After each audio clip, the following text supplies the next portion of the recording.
and welcome to No Such Thing as a Bad Movie podcast. I'm April Atmansky, and I'm here today with... Justin DeClue. And Colin Cunningham. And it's September now, which means summer is over. Oh, God. I'm pretty much ready for summer to be over because I'm hot.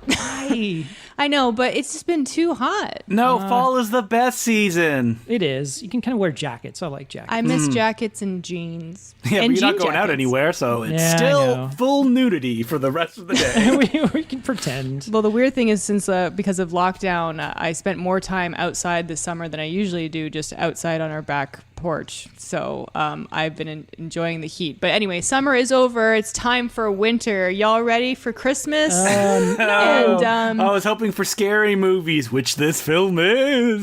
Oh, God. Yeah. Is it really? No, we're skipping right over the Halloween season. We're going Christmas, New Year's. Today, we are discussing Winter's Tale. Not A Winter's Tale. I think it's just Winter's Tale. No, Eric Romer's A Winter's Tale. The classic French New Wave. Wait, no, that's not what we're talking about? Yeah, it's confusing because it's a very common title. Oh, is it really? Yeah, I think there's like two or three other movies isn't there? Called A Winter's Tale. Oh, my God. I'm not sure. Anyway. Wait, did I watch the right one? I sure hope so. Oh, no. So this is we've never done a romance movie before, not even a romantic comedy. So this is my job, is to pick movies that you guys would never pick.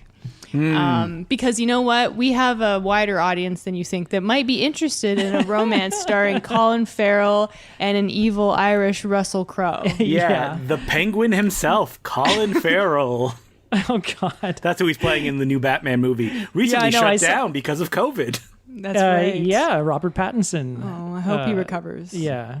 Did you see this when it came out? Were you like, Colin Farrell, love it? I didn't even know about it when it came out. The reason I knew about it was because, but when it was like on video or whatever, like when it had just come out, bigger bad movie podcasts were talking about it. Mm-hmm. So I watched it on Netflix and I thought it was hilarious. But other than that, I really would have had no reason to watch this movie unless I got dragged to see it with like an older relative or something. I don't know anything about it, and I kept thinking it was a Christmas movie for some reason. It's actually not. I know. Neither of you are Akiva Goldsman completists. This is his debut as a director, the screenwriter, who I have to say may be the most untalented man in Hollywood who keeps getting big jobs. Look at his filmography. It is insane. He wrote Batman The and Client, Robin. the movie that's not as good as The Firm. He I, also Robot. wrote the two Lost Schumacher in Batman Space, movies. The Dark Tower, The Da Vinci Code. The Da Vinci Code. He's like almost as bad as a producer too. He produced the sequels to Paranormal Activity, Deep Blue Sea, Starsky and Hutch. And the two new Star Trek series, which both have severe problems, Picard and Discovery. Oh, they're terrible. My pal, Will Sloan, cracked an anecdote involving Akiva Goldsman just today based on my review, which is Joe Dante tells a story that when he made Looney Tunes Back in Action, he said that he would have meetings where they brought in Warner Brothers, a Academy Award winning screenwriter, to do rewrites on the film. And the Academy Awards winning screenwriter had no idea like what the property entailed. And he would ask questions like, does Bugs Bunny have to say "What's up, Doc"? What does that even mean? Oh, no. And that was probably Akiva Goldsman because he had just won for A Beautiful Mind. Yeah, it's so weird. I was just looking at his IMDb thing, and other than that Oscar win, what did he after that? It was like Cinderella Man or something. Oh, yeah, awful. He did Cinderella Man. I feel like he was pulling in all of his favors in this movie with the cast. Like, does he have blackmail information on them? What I love about know. Akiva Goldsman is they were going to make a Dark Tower movie, and he wrote a script, and everybody was like, it is so bad, it doesn't understand the property at all, terrible. And that script lasted for 10 years, and then they shot it, and then it came out, and they were like, this is so bad, it doesn't understand the property at all. Yeah, I like 10 minutes into it on an airplane, and I was like, nope. The thing is, like, are any of these movies that we've mentioned huge financial failures? No, that's the thing. That's why he keeps getting hired. Yeah. So I think that the people who are hiring him, like, well, you know, critics might not like his movies, but you know what? Look at the box office results. Well, you know what? He was put in charge of the Transformers franchise. I don't know if you guys remember this. They like made a writer's room. There's going to be like 5 Transformers film a year. Oh, and then yeah, the Michael Bay one tanked, and Bumblebee didn't do as well as they wanted it to, and then they shut it all down. So he's been given the hands to so many well-known properties. So he took over the Transformers property from 2 of the other most untalented Ethan successful Kroger. people, Kurtzman and Orsi, who are absolutely fucking terrible. You're Everything forgetting that Ethan Kroger, I think that's his name, isn't it? The guy who wrote like The Brothers Grimm, Scream 3. He just wrote so many terrible films. He wrote some Transformers movies as well. Oh, God. Well, needless to say, the Transformers movies are not good. But clearly Akiva Goldsman has experience adapting novels. So that's why he did this one.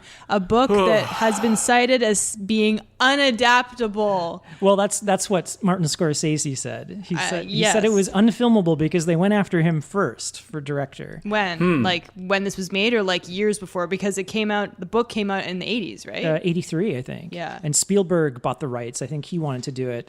And after watching this movie, you know, and I looked it up and was like, oh God, Spielberg wanted to do this.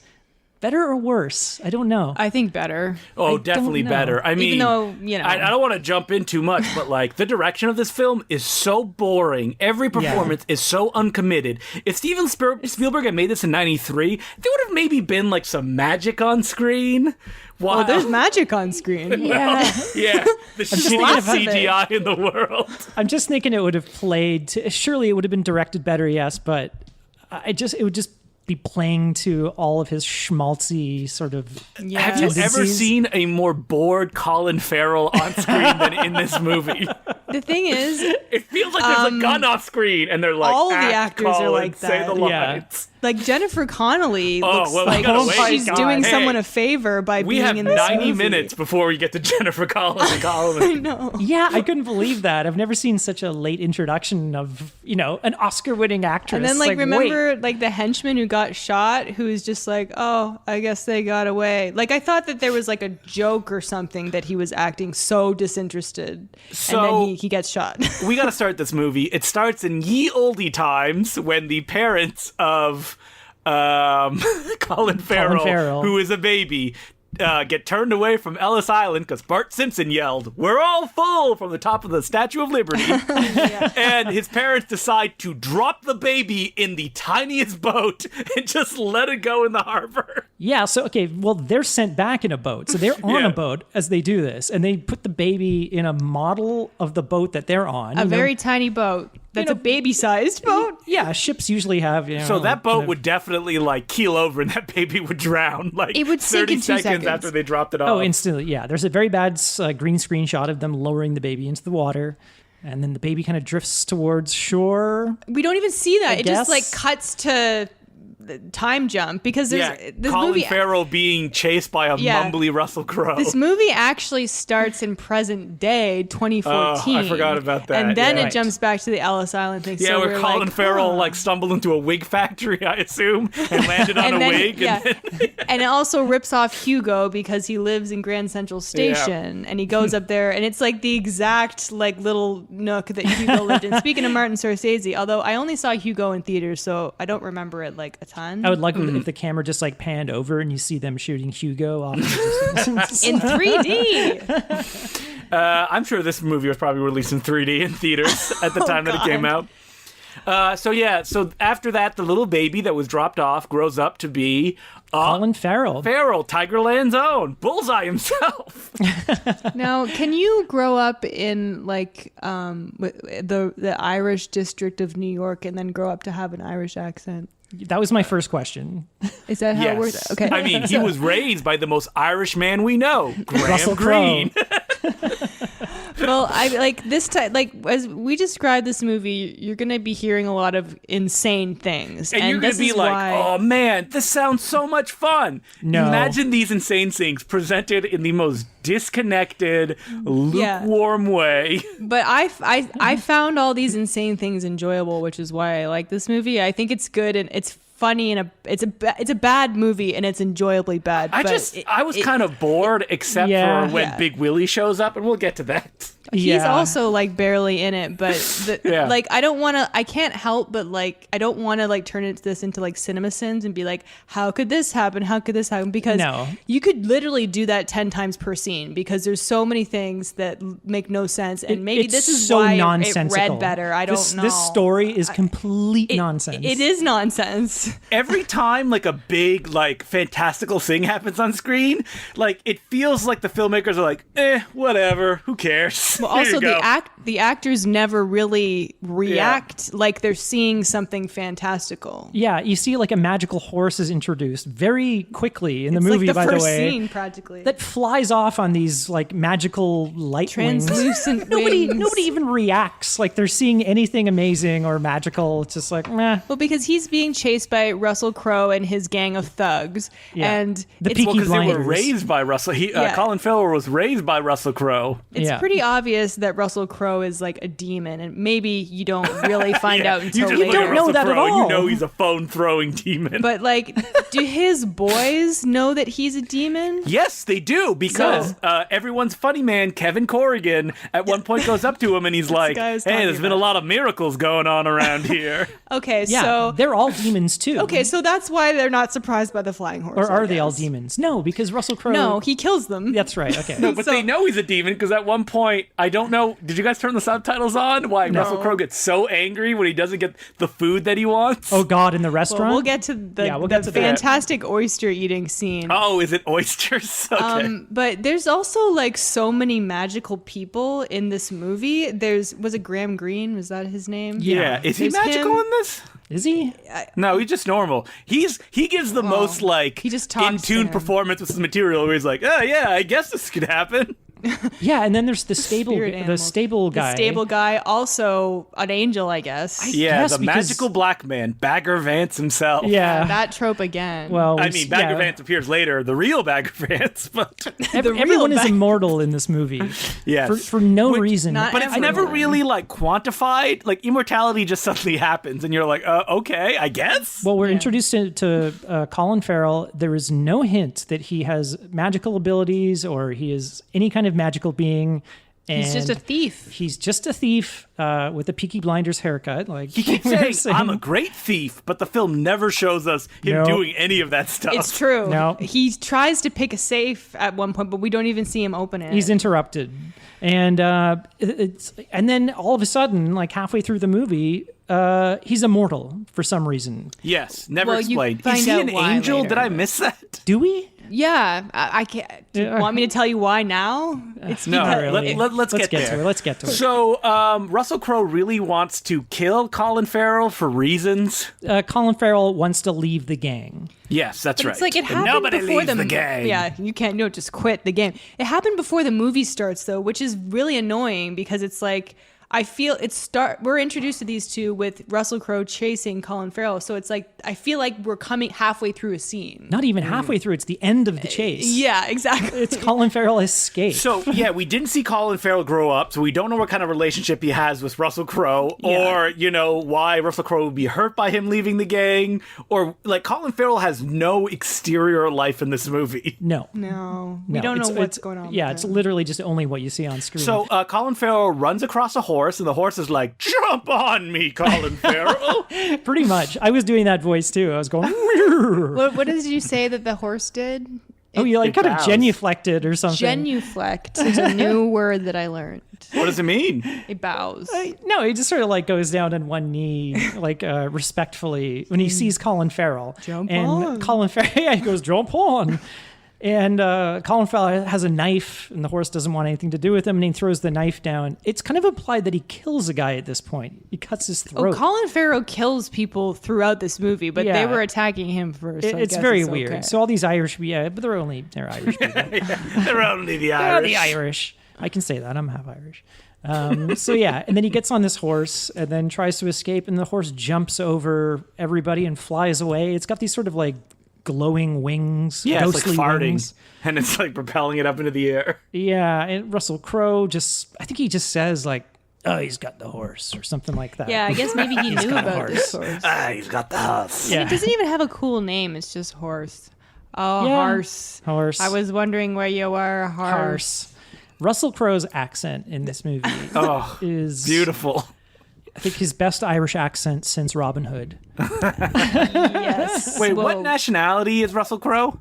He's from New Zealand, but he grew up in Is he? Australia. He's from New Zealand? Yeah, No, he's wait, a where did he Kiwi. grow up? He grew up Australia. Oh, Australia. Okay, yeah. They're basically the same thing, right? Like that episode of Flight of the Conchords. Yeah. Yeah.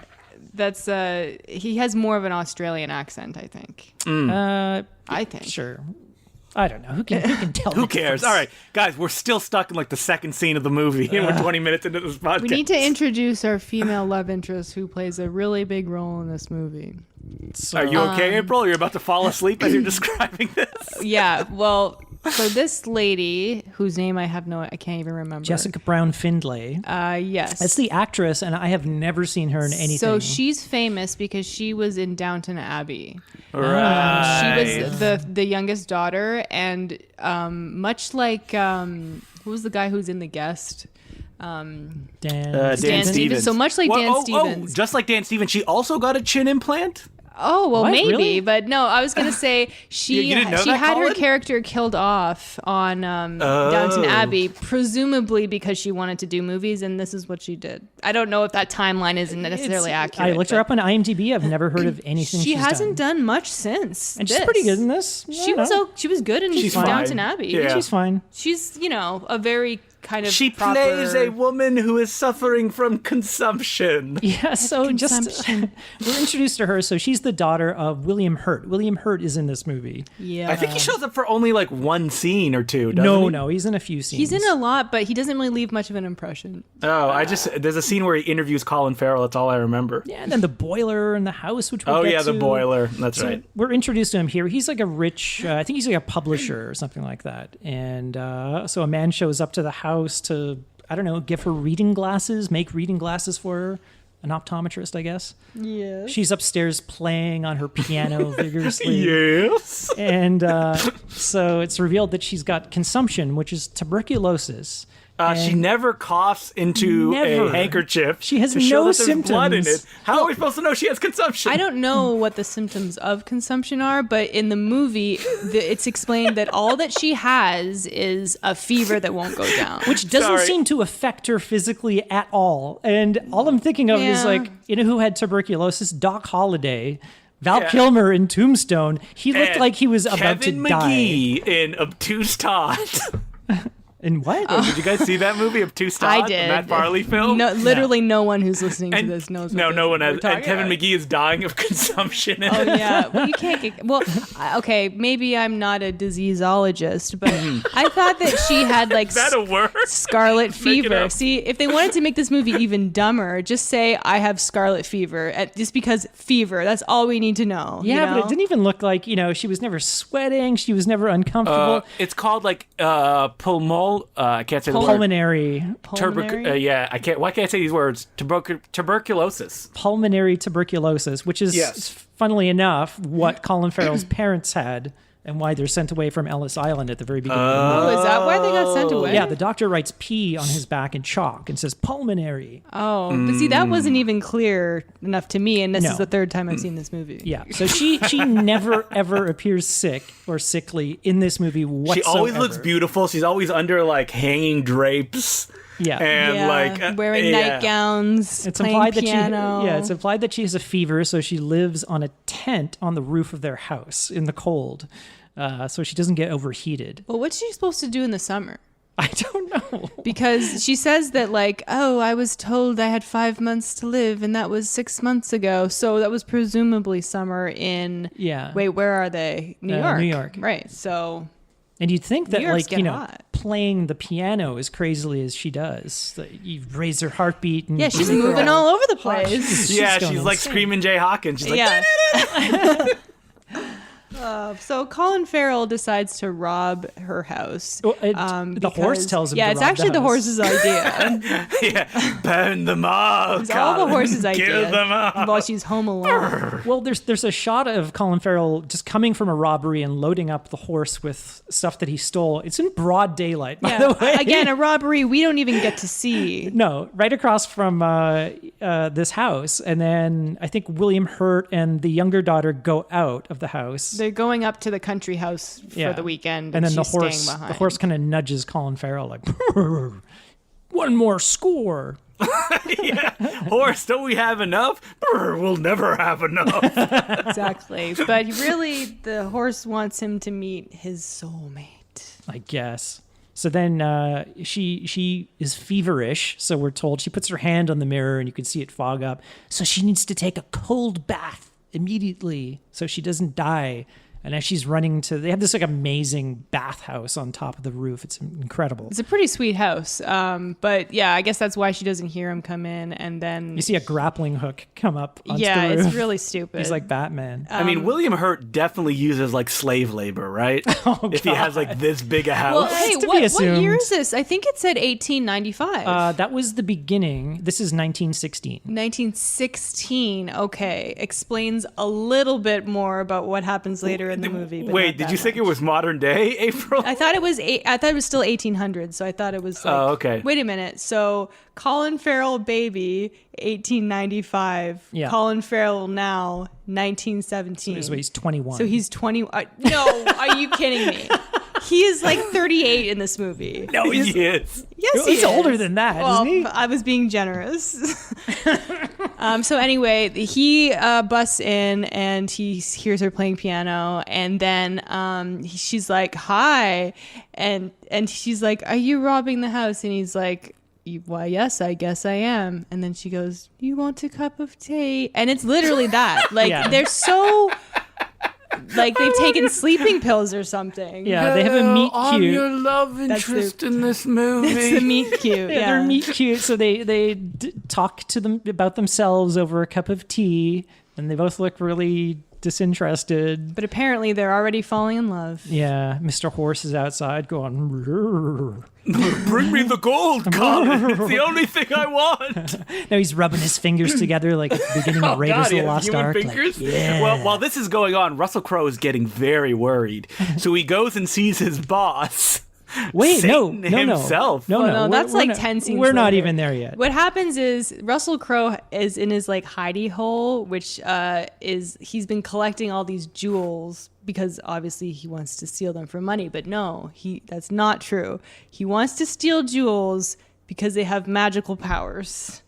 And he uses light What? reflected. I don't in- remember Okay, this. so remember he holds like a ruby or a diamond up against like the moonlight, and then it creates like a city. It creates like a hologram. Yeah, but Yes. like this doesn't have to do anything with anything. That Like, it doesn't- plot- Now I remember him creating that I have no hologram, idea. but I Yeah. just forgot it That because plot it never goes plays away. into It's anything never again. brought up Yeah. again. I think ever. it's just because he wants control of the city or something. But what he really wants is to find Colin Farrell. Why? He's just like, he can't get away. He can't turn He's- good. He's like a son, it's like the mafia. You can't get out. yeah, or maybe he's afraid he's going to snitch or something. But I don't know. Anyway, so he wants to find Colin Farrell. He can't find him. So I got to bring back those jewels. When those jewels are introduced, like when the glasses guy comes to her house, this movie is full of like CGI lens flares. Everything Yeah. glints and gleams and glitters. After and Effects. They look terrible. They're just like this After Effects plugin. yeah, it's the same. It's the same VFX. What do you call it? Effect. Yeah, over and over again. Okay, so now we get to the best scene in the movie, which is the oyster eating scene. Yeah. So Russell Crowe and his crow,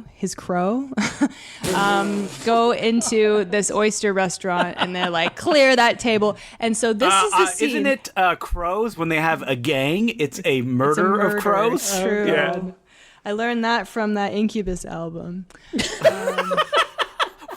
called A Murder of Crows. I think. Or is it called A Crow Left of Center? I think that's a different one.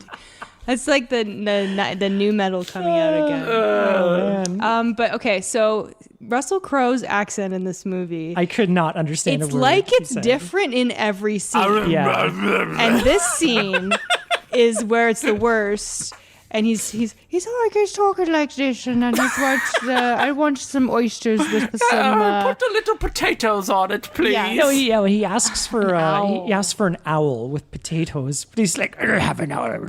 He starts sounding like Tom Hardy or something. I was in the so scene. confused of what he asked for. He asked for an owl? An owl. He's like butterfly it and saute it in butter with some parsley on top. And he goes, and then the waiter's like, we're we don't have- out of we don't have owls, that. sir. and he's like, rah! He turns into a demon and he stabs him. He looks like a CGI version of like the demons in Buffy the Vampire Slayer. Yeah. Yes, yes, absolutely. And then he so he draws a painting or something. For some reason, he gets out this piece of paper and then he's painting with the guy's blood. And he paints this horrible. It doesn't even look like anything. It's just It's like a blotch. big blotch of blood. And Yeah, he's like, I painted. Find me this thing, and it's like, find you what? The thing of blood on the table. An ink blot. this ink blot, and he's like, this is Colin Farrell's miracle, or this is what he's after. Yeah. So we have to find this person, and it doesn't look like anything. It barely looks like a person, but and then I think we go right to the scene of one of his boys finding the girl because he had recreated this blood portrait on just a piece of paper. Yeah, piece of paper. It's really funny too, where you see them leave the house, and the guy's like, "Wait a minute," and he just pulls out this big rolled piece of paper. Yeah. That's like the blood picture. And it looks like a much, much better painting of what it was It's like supposed the to be. police sketch artist interpretation. Yeah, exactly. I guess. And it looks like it's supposed to be like a red-headed woman from behind, and she's reaching her hand up, and Yeah. the girl just happens to be closing her door. Jessica Finley or whatever. Beverly is her name. Jessica Beverly. No, Beverly is her name. She has red hair. So And he's like, oh, that must be it. And he just happens to be standing right in front of her when he sees this thing. yeah, there's a lot of coincidences I mean, in this movie. Not Russell Crowe, just a bunch of goons Yeah. who I think they give chase, don't they? They do. So Russell hired Crowe goons. kidnaps her, and he's about to stab her or do something Well, like... he's just like intimidating her. It's sort of implied, okay, like he wants to prevent Colin Farrell from getting this girl.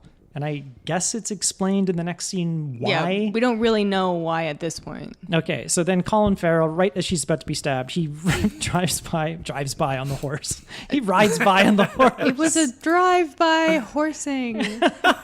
And he grabs murder her. of horses. He grabs her, and then the horse flies off. or Which is something. like the funniest scene ever. Just so like good. the Well, like- physics of it.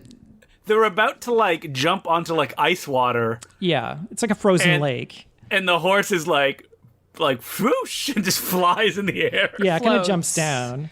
But again, Beverly is not really that surprised. No. What did she say? I think she says, "How is this even happening?" Oh dearie me, That's my the consumption must be acting trailer up. line. And so they fly /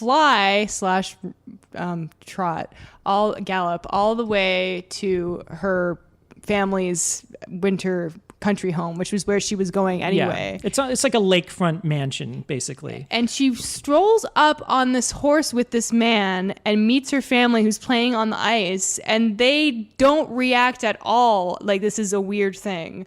Like if your friend just showed up, even if you were like at a park or something and he just showed up on a big white horse, you might have questions. Walking across a lake.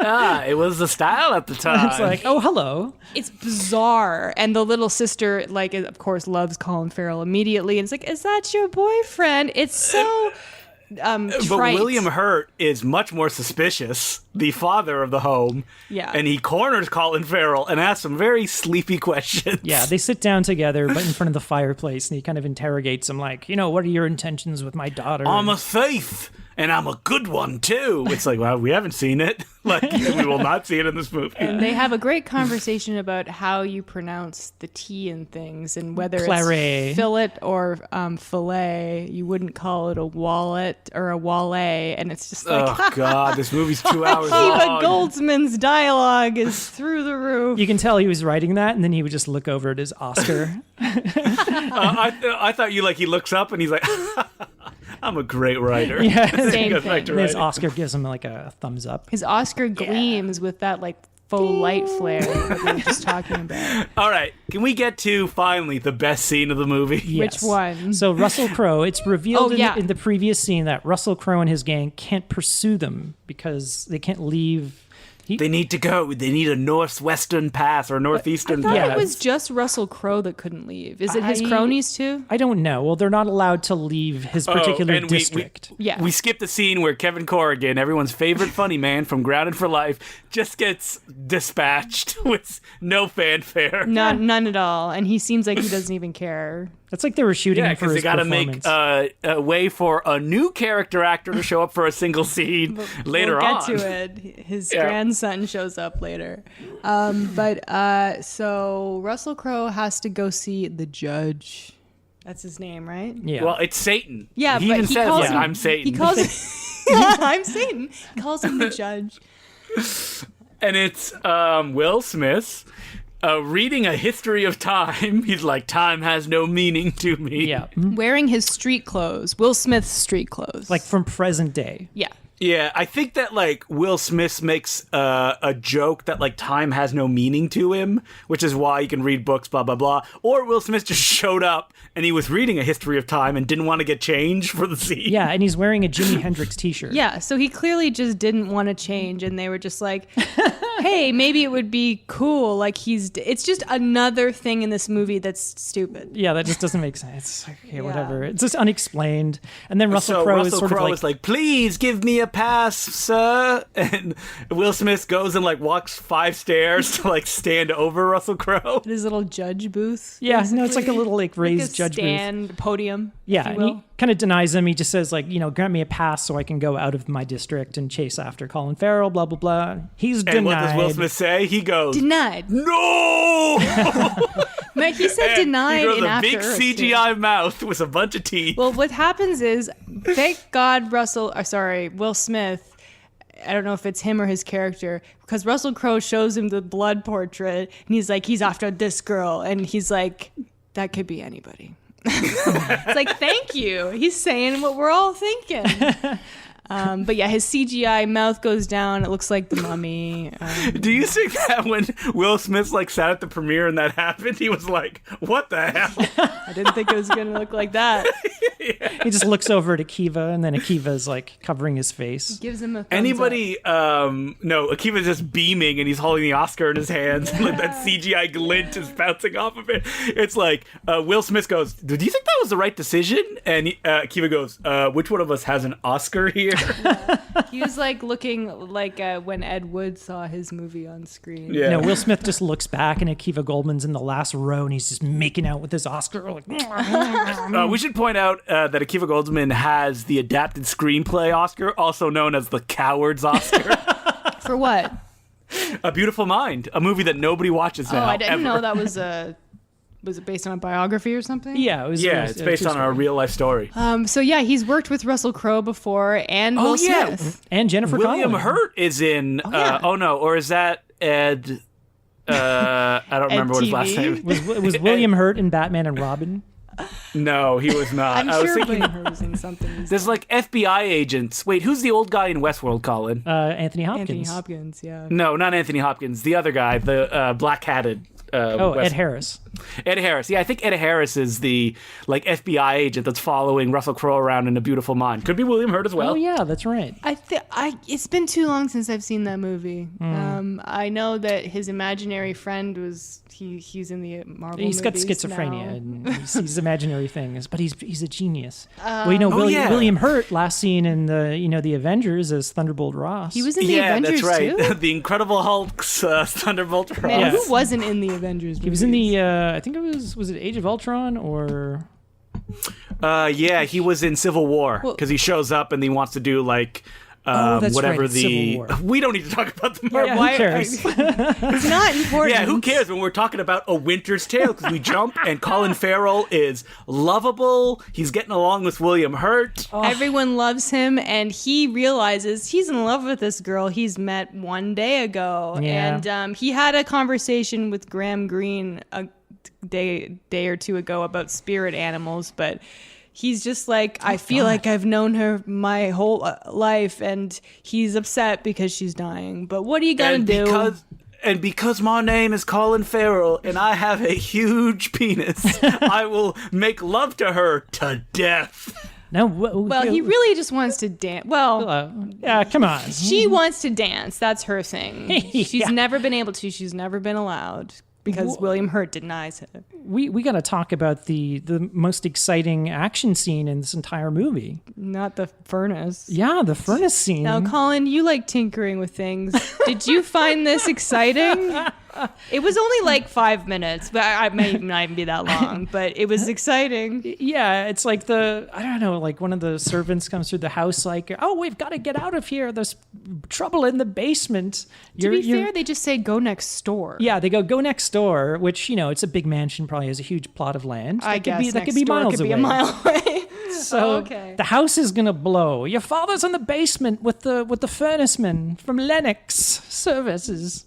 And it's like a big boiler furnace, and it's jammed, and it's going to explode, and it's going to blow up the house. And William Hurt is ready to die. Yes, through this house. He's willing to die for it because his my late wife built this house, and I'm going to go down with the house. And Colin Farrell's like, no, and he sends the boiler furnace man away. He's like, I'm a tinkerer. I love to fix complex things or whatever. A talent we have not seen at all yet. We haven't seen him do anything other than ride a horse. I wonder if he's just like a pathological liar. Yeah, he was just bluffing his way through He just that says these things fix. that we never see. And then he and I would go on to be Donald Trump. Exactly. I'll be the president one day. So yeah, and it's like this house is going to explode. I don't know why William Hurt just won't leave the house or whatever. So Colin Farrell eventually like finds some valve and they unjam it. Everyone is saved, and then William Hurt gives him a huge big hug. And he says, like, doesn't he say, like, you're now my new son or something like that? Probably. I value property more than anything else, and now that you've saved my property, I will accept you into my family. You're my new daughter. Unjam my daughter's virginity. And by that I mean kill my daughter, who is, I assume, the massive penis that Colin Farrell has dangling through between his legs. We completely missed his Christmas. shillelagh, We completely missed Christmas, so now it's New Year's, and what's her face wants to go to the New Year's dance. Yeah, so they have a big ball dance scene, and then I guess Russell Crowe sends one of his cronies. But it's not. I know cronies, but it turns out it's actually someone who used to be his crony, but is now an angel. They say in so many words, which is like, I guess why he's so upset about Colin Farrell. He doesn't want to lose one from his side, basically. I guess because he's like, oh no, wait. He says to this guy like, "Don't you ever miss the wings?" or something like that. So maybe who the fuck knows? It's really not. It's really not explained well. So he sneaks into this party as a waiter and puts something in her drink, and Russell Crowe's like, this would only kill somebody who has consumption. A regular person would be nothing because it's just supposed to raise your heartbeat. But if you're already excited, then by making love with Colin Farrell, and that's what happens. And she like disrobes and she's like showing him everything. She's hot. I feel like she's hot. I feel like Colin Farrell will just like kill her on his own, like without the use that's of what I assumed. Like she didn't even drink that thing. Colin Farrell was like, oh, she just like. It'd be funny if they have a flashback and you see it's Colin Farrell drinks the champagne instead of her. Yeah. It wouldn't. Yeah. He basically just bones her to death. And she dies right after. Yeah, they like have sex, they fall back in bed, and she smiles, and she was gonna be like, yeah, that was pretty good, and then she just dies. She's dead. And I was just picturing the next scene. I started laughing, like Colin Do you Farrell. think Colin Farrell's like, one more time, she's still warm? No, I was picturing the next scene, like him having to explain to William Hurt, like, how his daughter died. You were dancing, you were doing you? You were doing what? Yes, dancing. We were dancing. That's it. Her heart Wait rate. a minute. It's incest. You're my son. So we cut right to the funeral, and Colin Farrell feels really bad. He's standing. That's so sad. He's standing like a mile away. He's looking at them through binoculars. Yeah, and then Russell Crowe chases him again. Yeah. Onto a bridge. Yeah, I think that's it, dude. Yeah. Oh no, that's not it. We still got 40 minutes know, but- and another main character. We I have know. In another introduced to. timeline. We're ready to leave this timeline. So he's being chased to the bridge by That was April's final words before she passed away. By I'm people- ready to leave this timeline. Yeah, well, he's being chased by Russell Crowe's gang, who are holding like wrought iron fence posts. Yeah, they're not even spears. I don't know and so they what surround, that was all about. They surround him And then- and the horse on the bridge, which is like obviously a green screen set. so green awful screen. looking. And he tells the horse to get away, so the horse escapes, it flies away, and then Russell Crowe, instead of killing him, just like He headbutts him. him 5 times. But it's the fakest looking headbutt. He headbutts him 5 times, and then he falls off the bridge. Yeah, Colin Farrell's like, whoa, whoa, whoa! And Russell Crowe, and then like, Russell wipes Crowe his is like, hands. I guess that dealt with my That's problem. the end Yeah. of that. Even though the movie like cuts a second later, there's just Colin Farrell getting out of the water like it was nothing. And he goes right But back to the cemetery again. Yeah, but remember, Colin Farrell's like, oh, I lost my memory now. Yeah, which, okay, the reason why this is so stupid is Russell Crowe has spent all the movie so far chasing him. He's using magical ways to find him. He seems to, like, sense him. After Colin Farrell falls in the water and gets back out and loses his memory, Russell Crowe has no idea he's still alive and continues to not know he's still alive for the next 100 years.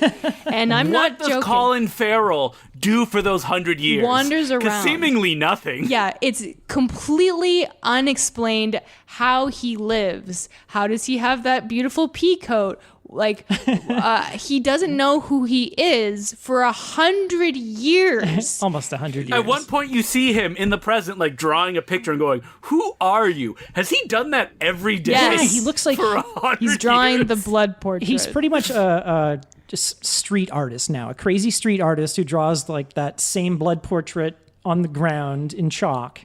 And he does it again and again, and has like a beautiful brownstone in New York. Yeah, but I think that was someone else's house. No, he walked in there very casually. Yeah, so how does he have this house? His old coat was in the closet.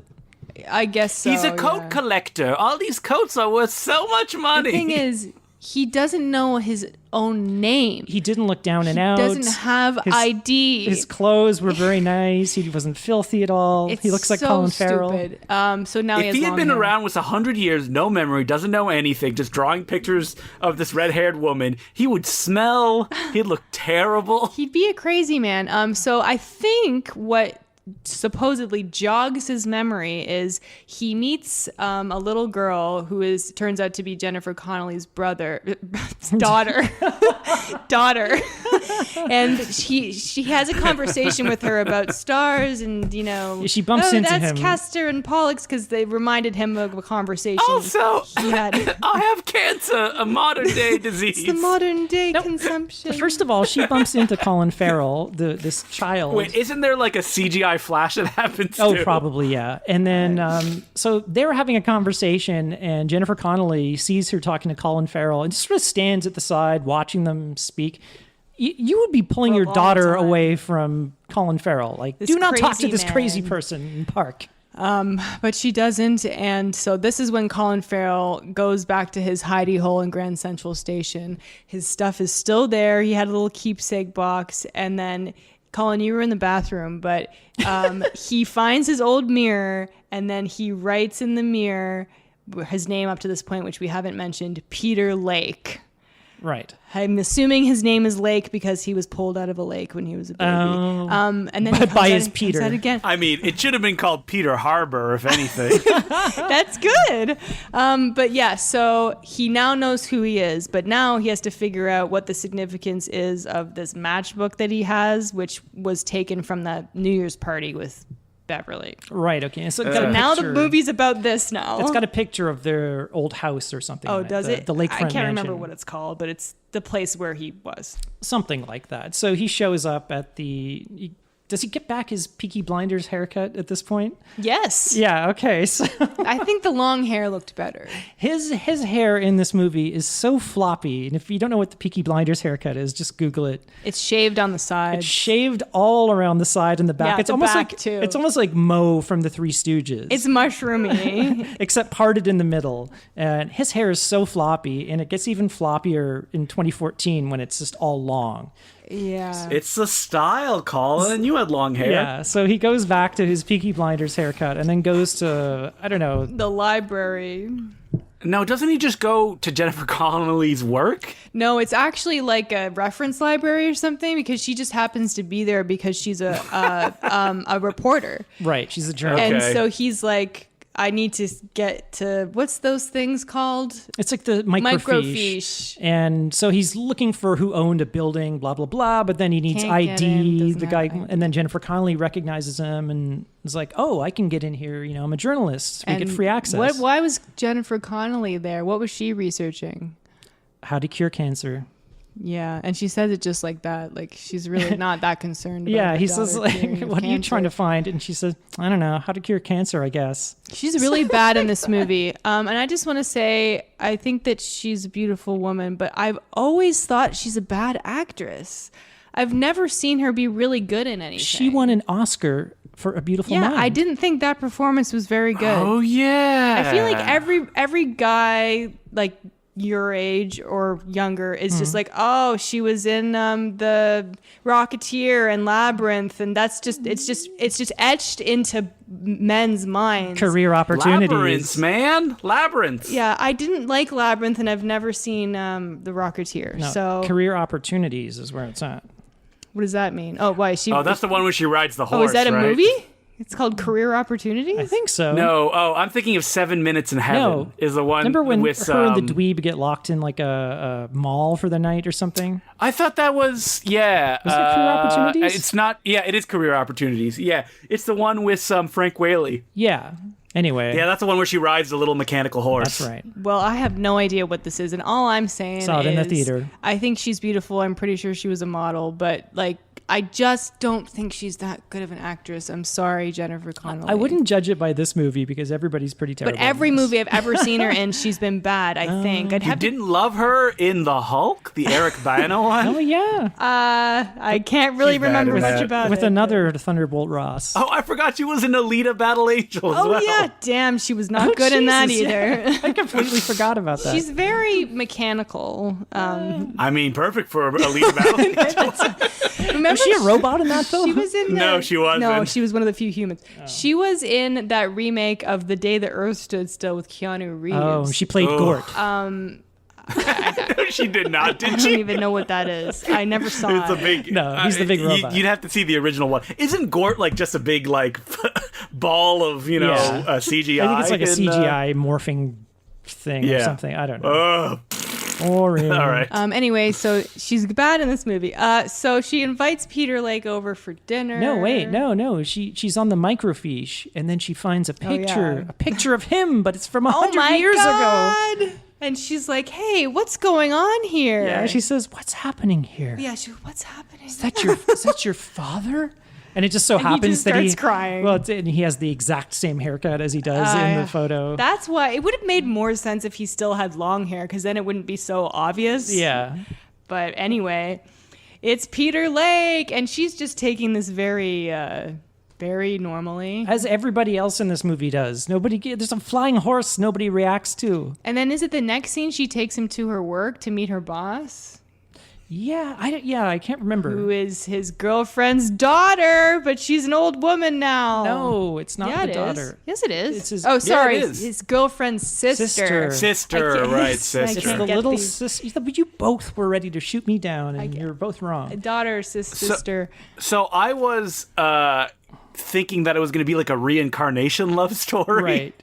Like, I kept waiting for that to happen, and then when it didn't, I was like, huh, what? Yeah, exactly. Oh, you thought he was going to get together with Jennifer Connelly? No. Yeah. Or even like, well, he's definitely not going to get together with The little girl? the little girl. I was like, oh, no. Okay, so we need to clarify, like, basically the film hinges on the fact that Colin Farrell, like, exists in this world to save Jennifer Connelly's daughter. He's got Yes. to perform his miracle because every person has a miracle. So the woman who died of consumption, she was garbage and she did not matter. Well, see, the thing is, She was a basically what the movie's about. red-haired apparently herring. you can't, like, choose what your miracle is. It just happens. It's like destiny. Because You he don't- did try and revive her when she died. And it didn't work. So the next great scene is when he meets his dead girlfriend's younger sister, who is now... She would be over 100 years old. Yeah. Or she would be like 97 or something. And she looks great. She's played by Eva Marie Saint. Eva Marie Saint. From North by Northwest. who is and a very, very, On the Waterfront. popular actress.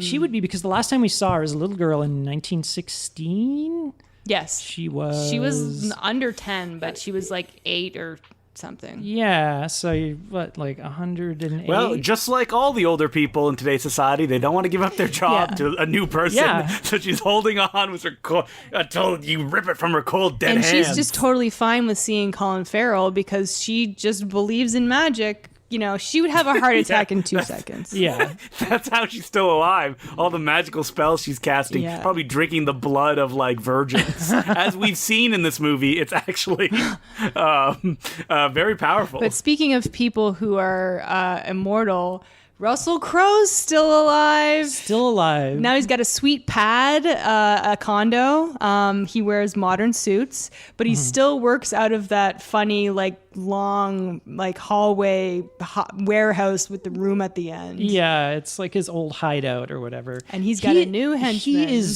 He's hulking in this movie. Yeah, he is so big. He's bulky. Yeah. This is like kind of pre-fat Russell Crowe. I don't think he was ever that fat, was he? Have you seen him now? Now? Have you seen him now? He's not He looks that fat. like he could just play like the Blob in a new Yeah, Wolverine movie. speaking of the speaking of Blob. the He's a Blob, very large we man. got Kevin Durant. Kevin Durant walks in.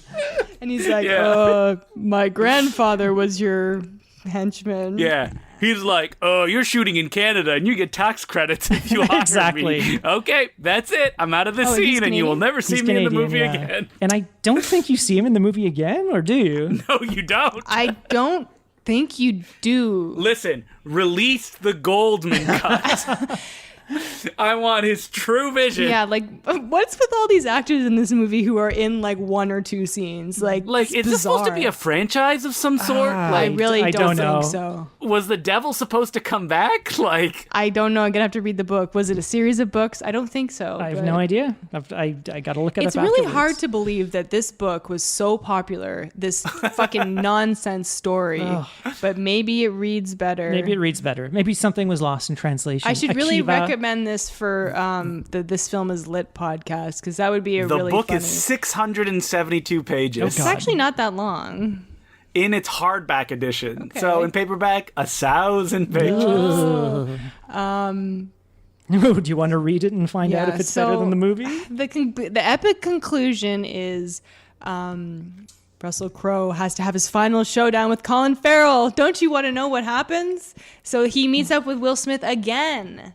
And they have a little convo, and And he says And basically... Will Smith does not go, oh! He doesn't this And doesn't time. grow a big He's mouth. wearing the same clothes, though. He's still got his Jimi Hendrix shirt and his, like, it his clearly blazer on. shot the same day. Oh, yeah, for sure. Like, no it's like, you've question. got me on lunch hour. My kid is shooting After Earth across the lot. Well, he'd be shooting after it Will too. Smith is in After Earth as well. Yeah. Whatever. He's got, like... What is he? He wasn't in that scene that day. He's not. He's on, like, a headset for most of the movie. We should do that for this podcast. So Russell Crowe basically asked the devil, okay, I'm going to fight Colin Farrell, but I want whoever loses is going to die for real. So remove my immortality. Which seems like a bad idea. And even the devil says, like, that's a bad idea. I know. She says, like, I don't want to lose a good henchman like you. And Russell Crowe, I saw it earlier in the movie. He's got these kind of 4 lines on the back of his head, on the back of his hairline. They're like shaved. Yeah, they're kind of shaved lines into the back of his head. And then they disappear when the devil like kind of grants his wish here, and he kind of feels them a bit to see. And he's like, all right. What a detail. He's like, all right, I'm going to go and beat him up. And he's like, oh, wait, no, I'm Irish. Like, I'm going to beat him up. So this is when Jennifer Connelly is like, I got a chicken. That's a line in this movie. Yeah. She says to Colin Farrell, I got a chicken. You want to come over for dinner? So then, he comes over for dinner and then kind of realizes, oh, shit. Like, he looks over at the daughter and she's lying in her hair. She's got a kind of hair covering because she's going through chemo.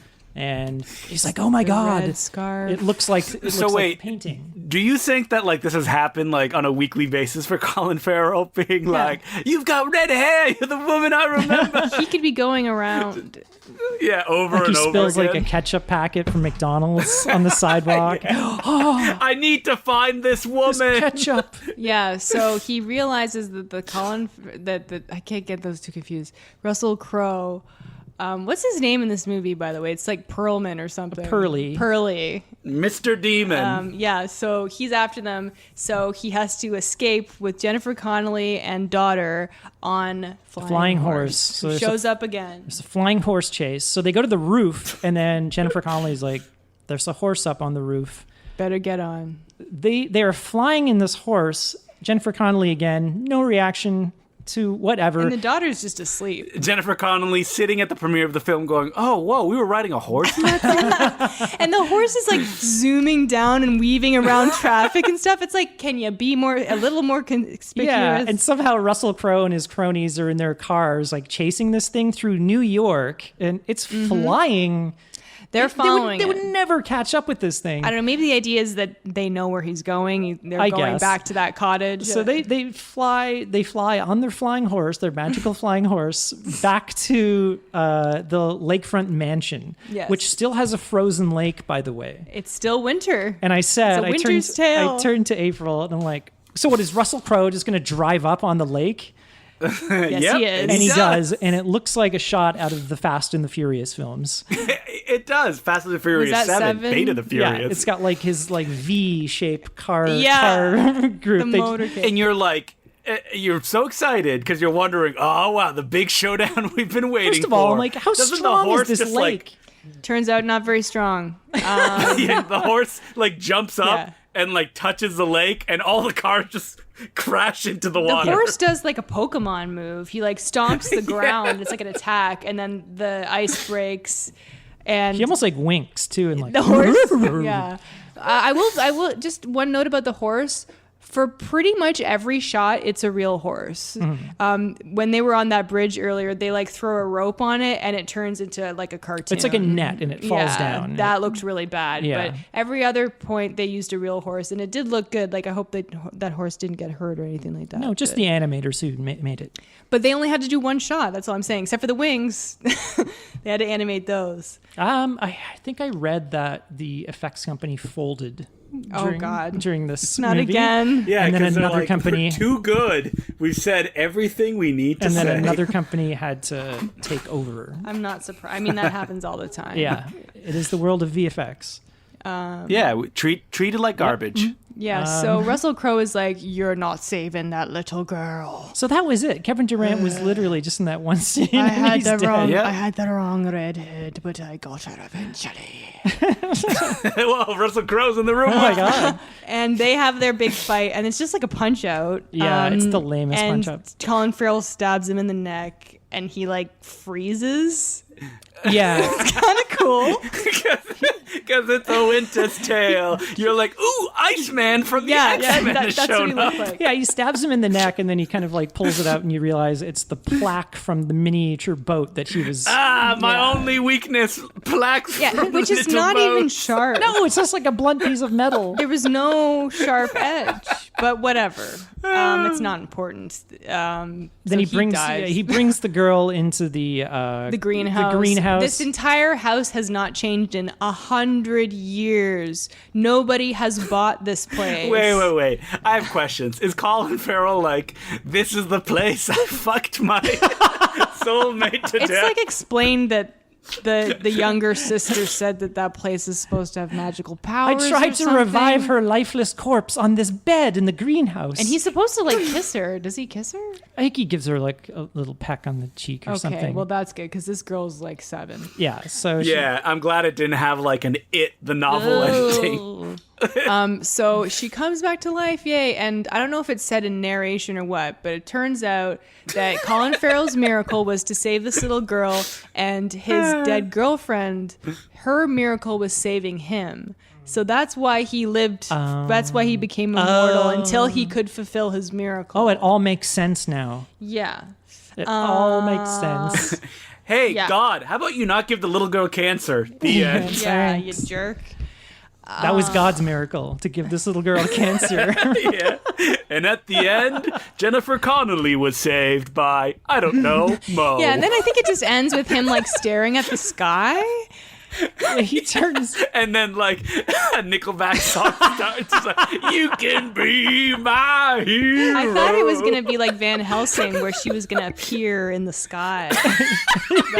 Oh, you just reminded me. Guess who's picking the movie next week? Ding, ding, ding, ding, ding, ding, ding, ding, ding. But no, we see like a little star twinkle go, pew, and Yeah. then that's supposed to be her because she said she was going to turn into a star someday. Oh, I thought it was like the horse. So I was like, No, I think does he fly off on the horse and then he turns into a star? What if we learned the horse was the puppet master behind all of this? Really is. I have godly This powers. character who doesn't talk, doesn't have a name, Mr. Horse. So this is funny. So Colin Farrell turns into a star, and then you see them kind of reunited, and the credits roll like over this picture of Colin Farrell and the girl, and it does not look like Colin Farrell at all. Yeah, Colin Farrell looks weirdly stretched. The camera keeps pulling away from it, and like that does not look like Colin The camera Farrell. can't look at it. It's like, I gotta look It's away. almost like it was a CG Colin Farrell and it had like an uncanny valley. But Well, it's- she looked normal. She looked normal, but I don't know if they shot scenes with like another actor. And then the music starts, and it's like, look at this photograph. And it was actually like Eric Stoltz because he was supposed to have the role, and then he got fired mid movie. They just use the photo of Eric Stoltz. Can you imagine Eric Stoltz in like 2014 being up for a role that Colin Farrell takes up? He's like William Hurt's age now, I bet. I look pretty good. It's me, Eric Stoltz.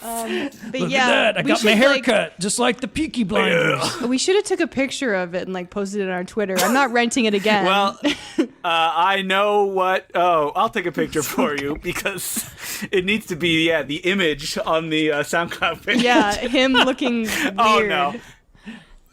Sorry, we know what the image on the SoundCloud yeah, page we all needs know to be. what that's gonna No. be. Yeah, it's like they Stretchy mouth. it's like they did it like an old timey Photoshop where they actually cut his photograph out with scissors, but they trimmed a little bit too much off, like the mouth and the nose areas, Well, so it his- just doesn't look. His mouth, he almost looked like the Superman without the mustache in the Justice League. Like the mouth area looked weird. I don't know what was going on with that. Yeah, Colin Farrell's like, I'll show up for the pictures, but I'm not shaving my mustache. No. I haven't worked. Exactly. So he had to Photoshop out his mustache. That could have been it, you know? That could be why he looks so weird.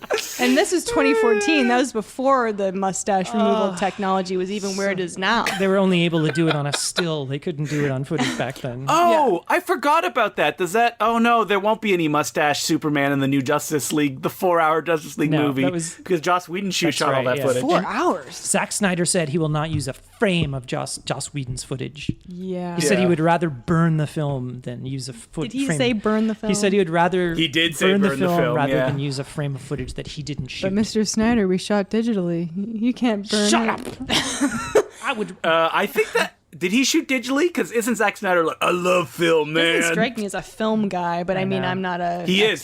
Because I saw Batman versus Superman on 70 millimeter No. Boy. at the Varsity. Oh, yeah, boy. and I was like, this movie sucks. Anyway, Winter's Tale is over. Thank you for indulging It me. feels like we've lived through 10 seasons. No, and then at the end of the credits, it says, Peter Lake will be back. Yeah, he will return. So when we were out the other night, Colin said he liked this movie. I did not. I said said I kind of liked it. no. I said I didn't hate it. You said it wasn't that bad. You were shocked when I said that. Yes, I was. But what I meant was, I wasn't watching it and thinking, Wait, were you shocked, April, or were you like, oh man, that's crazy? like, it was just I such, was shocked. it's just so boring and lame and it's kind of nothing. I was expecting is boring. I was really expecting to hate it. And so I was like, Oh, I hated it watching it by myself. I'm like, Well, like, yeah, because you're oh thinking man, like, I forgot what this man, podcast is. We all have to pick something we liked about the movie. Oh no! how did we get Will through Smith, the Will whole Smith. podcast and not? Okay, Colin gets Will Smith. Yeah.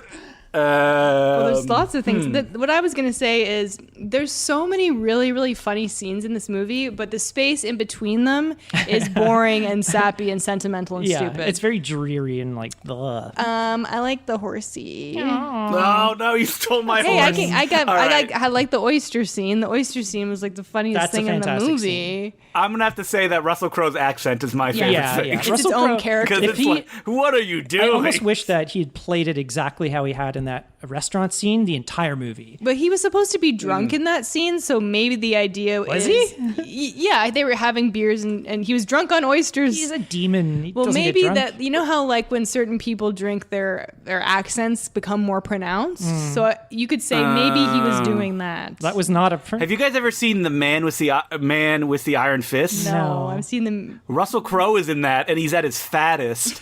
And he's also doing an Oliver Reed impersonation. no. Like God. that's it's very That was funny. didn't like the so Rizal yeah, if you direct want that? funny accent, Russell Crowe, check that one out. No, he's at his fattest, I think, in the Roger Ailes movie that he's. Well, he's playing a fat Yeah. person. Sorry, we don't want to fat shame Russell Yeah. Crowe. Anyway, this movie is available on iTunes. You can rent it in a myriad of places. I would absolutely recommend it. But the thing is, it's like, you know what, Colin, you probably don't watch love movies. Love movies. Love Drama- You mean romances. Romance movies. You mean So Romance. maybe people who think they wouldn't like a movie like this, open up your mind. It has a hilarious Russell Crowe performance and Also- some crazy CG and some really bad dialogue. Open up your hearts. Yes, open up your hearts to a You Winter's can Tale. be my hero. I mean Winter's Tale, not a Winter's Tale. Right. Mm-hmm. Okay, so So that's it. that's it. That's it for I me. love Good how night, we were everybody. all like rushing to pick something. Our I can't favorite believe thing. we forgot the concept of our own podcast. This movie. Because the plot was so involved this episode. It's true, but again, this is the third time I've seen this movie. I Oh think my I God. think it's enjoyable. Well, one time I had it on in the background when a friend was over and we were drinking wine. Right. Anyway, if you want to email the podcast, you can email us at nosuchthingasabadmovie@gmail.com. You can tweet at us at nosuchthingpod. If you want to support us on Patreon, patreon.com/nosuchthingasabadmovie. Every 2 weeks, you'll get a little bonus episode. We also have a full-length episode on Spawn released a few weeks ago. So check that out. And if you're at the $5 level, you get the bonus episodes. Next one is going to be about a little blue guy who likes to go fast. Who could it be? Tune in to find out. And he may be pregnant as well. I don't understand that. It's an internet Oh. meme. Don't search pregnant Sonic. no. Please don't do it. And if you want to tweet at me, I'm at April Atmansky. I'm also on Instagram and Letterboxd. You can follow me on Twitter at DeCluJ, DECLOUX, letter J. I'm on Letterboxd, Justin DeClue. It's the spooky season, so I'm watching a lot of horror films if you want some recommendations. Does it really start on, like, You can also September listen- 1st? Spooky season already? Come on. Yep, it is September 1st, man. Fall starts. What else is Yeah. there? Going back to Yeah, school? that's true. Well, that's kind of spooky for kids, right? Well, yeah, it is this 'Cause, year. Yeah, they may face death. I used to hate September. Terrible. And Import Cinema Club every week. It's a podcast. You can listen to that. Listen to it. Thank you. You can follow me on Twitter, Sergeant Zima, SGTZIMA. I'm on Letterboxd too, but I've been lax in my reviews. Well, that's okay. Everybody needs a little time to get started on Letterboxd. Right. April, the Letterboxd I queen. keep forgetting that I'm on it, and then, Well, yeah, that's it for this week. Thanks for listening. And remember, love lasts forever. And don't dance if you have scarlet fever. certainly. Especially don't sleep with Colin Yeah, Farrell. because you will because die. it could kill you. You will die. Thanks for listening. I'm April Atmansky. I'm Justin the Clue. I'm Colin Cunningham. And remember, there's no such thing as a bad movie. I was almost going to do a werewolf. Oh. Save it for October. I feel like we do it every other episode. 'Cause we've run out. We've run out. Yeah, that's right.